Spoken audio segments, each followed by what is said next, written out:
កាត់លេងហ្មងកាត់ឡើងចុក4ម៉ោងអីមិនដែរបាច់ញើអត់ហ៎បាច់ញើគាត់កាត់រហូតមកผมលេងដែរគាត់មិនបាត់បែកបោកក្មេងទៀតយើងនិយាយមែនមិនថាកាន់តែលើអីពូមានកុហកក្មួយហ៎មិនថាកាន់តែលើឯងលើទៀតអានោះនៅលើដបឥឡូវមកដល់ក្រោមទៀតឥឡូវពូមានកុហកក្មួយហ៎អីទៀតអឺគាត់ថាពូកុហកក្មួយហាមកថតសប្បុរសធម៌មានណាថត pre wedding ហ្នឹងឃើញឥឡូវចប់ហី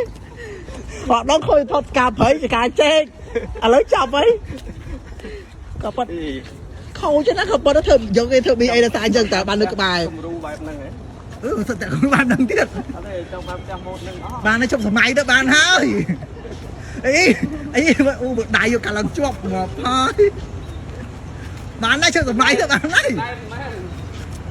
មកបានហើយតែថត pre wedding ទេអីគេណា